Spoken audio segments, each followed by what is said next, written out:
Pope versus president. That's the dynamic many are talking about right after the election of the first American Pope, Leo XIV. Yeah, it's pretty extraordinary. An American leading the Catholic Church. And the ripples went out immediately, didn't they? Questions flying about whether he could become, a sort of counterweight to President Trump. Exactly. It's this instant political framing, which is fascinating given the usual nature of a papal conclave. Right, that whole secret process. Cardinals gathered, and then, surprise, Robert Francis Prevost from Chicago. Mm-hmm. A former missionary, mixed heritage, not necessarily the expected choice for maybe some hesitation about an American pope initially. But the progressives within the church, they apparently saw this as, well, maybe more than just fixing internal issues. There was definitely talk, almost like a supplementary gift, you could say, having an American pope who could potentially offer a different voice, particularly in contrast to Trump. Okay, so let's dig into that. Where are the big potential clashes? Migration seems like the obvious one. Oh, absolutely. That's probably the clearest point of divergence. Pope Leo has this long history. He's consistently spoken out for migrants, for refugees, for human rights. Stands with the poor, that sort of thing. Exactly. And he actually holds a Peruvian passport from his time as a missionary there. It really emphasizes his commitment. Which, compared to Trump's policies on mass deportations, it's a pretty stark contrast. It really is. And then there was his first greeting. Ah, yes, the language choice. Spanish and Italian, right, not English. Correct.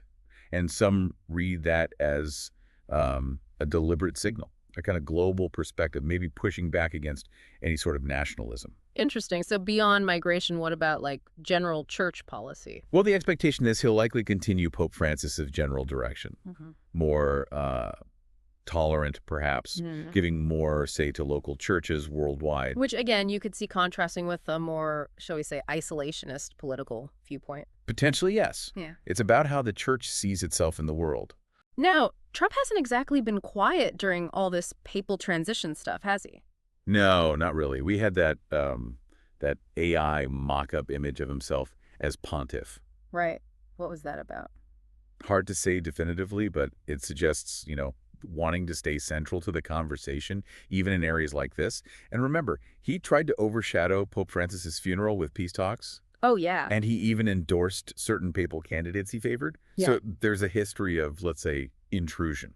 Okay, but the cardinals choosing Prevost, it wasn't just about Trump, surely. There must have been internal church reasons. Oh, definitely. Probably the main reasons were internal. A huge factor was this growing divide, some call it a schism, within the U.S. Catholic Church. You mean between the more progressive wings and the Magia-aligned traditionalists? Precisely. That split was becoming a serious concern in Rome. There's a recognition that, without the American church, there is no church. It's that important financially and in terms of numbers. So the idea was an American pope might be able to heal that divide. Someone from Chicago, missionary background. That seems to be the hope.